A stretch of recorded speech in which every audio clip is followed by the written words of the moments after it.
प्रणाम। संसारम्मी असारे नथी सुहम वाही वेणा पौरे जानंतो इह जीवो न कुणय जिन देस्यम धम्मम।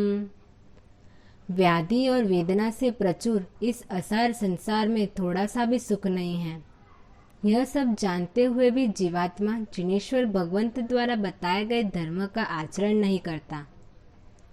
यह समस्त संसार अलग अलग प्रकार के दुखों से भरा हुआ है।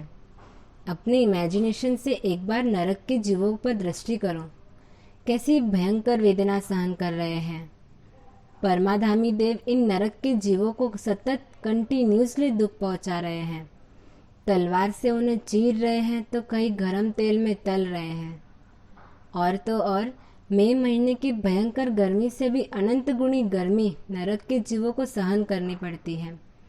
भूख और प्यास तो उनकी कभी मिटती ही नहीं। अगर बाय चांस कोई देव हमें उठाकर नरक के जीवों की पीड़ा के दर्शन करा दे तो पॉसिबल है कि उनके दुखों को देखकर हम बेहोशी हो जाएंगे। आपको पता ही होगा कि नरक के जीवों को ये पीड़ाएं कितने टाइम तक सहन करनी पड़ती हैं। कम से कम 10,000 वर्ष के आयुष्य से लेकर 33 सागरोपम तक का आयुष्य नरक के जीवों का होता है। एक सागरोपम में अनकाउंटेबल यानी कि असंख्य वर्ष बीत जाते हैं और इन असंख्य वर्षों में नरक के जीवों को एक मिनी सेकंड के लिए भी सुख और शांति की अनुभूति नहीं होती।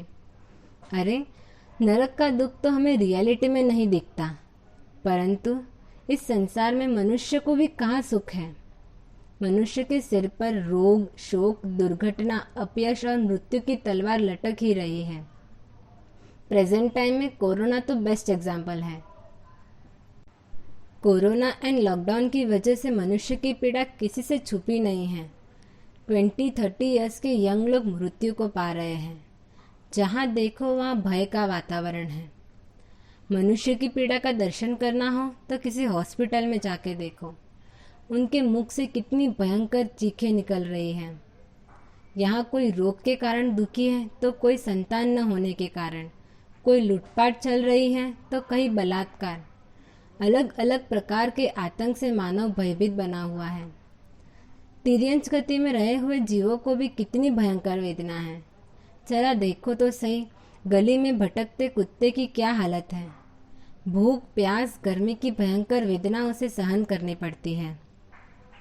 उस बकरे की हालत तो देखो, क्रूर व निर्दय कसाई उसे कत्ल खाने में घसीट कर ले जा रहा है और वह जोर शोर से बै बै कर रहा है।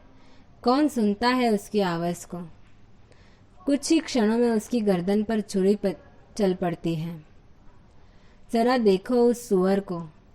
ये निर्दय लोग उसे जाल में फंसाने की कोशिश कर रहे हैं और वह दूर दूर भागने की कोशिश कर रहा है। आखिर बेचारा पकड़ा जाता है। वह जोर जोर से चिल्लाता है परंतु उसकी कोई नहीं सुनता और उसे जीवित दशा में ही अग्नि की भट्टी में सेक दिया जाता है। बलवान सिंह को पिंजरे में कैद किया जाता है। विशाल काया वाला हाथी बड़े गड्ढे में गिरा दिया जाता है और उसे जीवन भर के लिए गुलाम बना दिया जाता है।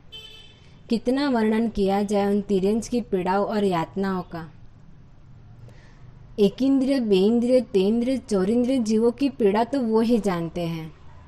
शास्त्र में कहा है, निगोद में रहा हुआ जीव अपने एक श्वासोच्छ्वास में 17 बार जन्म और 17 बार मरण कर लेता है और 18वीं बार पुनः जन्म धारण करता है। अरे, देवलोक में रहा देव भी कहाँ सुखी है। अमाप शक्ति और समृद्धि का स्वामी होते हुए भी वह ईर्ष्या व लोभ से ग्रस्त है। गुलाब जामुन के स्वाद के साथ ही एक कंकड़ आ जाए तो जो दशा मानव की होती है, वही हालत ईर्ष्या व लोभ के कारण देवताओं की है। संसार में कहीं भी सुख का नामो निशान नहीं है। अर्थ, काम के साधनों में हम सुख मानते हैं, परंतु यह सब हमारी भ्रांति यानी कि इल्यूजन है। रियलिटी में तो ये सब टेम्पररी सुख है। इंद्रियों से मिला हुआ सुख वास्तविक सुख नहीं, किंतु सुखाभास यानी कि टेम्पररी सुख जैसा है।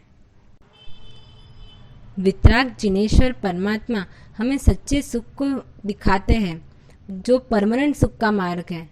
पर अफसोस, अज्ञान और मोह के वश में आकर जीवात्मा उस सत्य मार्ग के प्रति प्रेम ही पैदा नहीं कर पाता। जिनेश्वर का मार्ग हमें पूर्ण यानी कि कंप्लीट एंड परमानेंट सुख देता है, परंतु मोह की नदी में डूबे हुए जीव को जिनेश्वर का त्याग मार्ग कहाँ से सूझे। जीव को तो आनंद आता है TV, mobile, games, party, enjoyment, picnics, घूमने में, टेस्टी खाने में।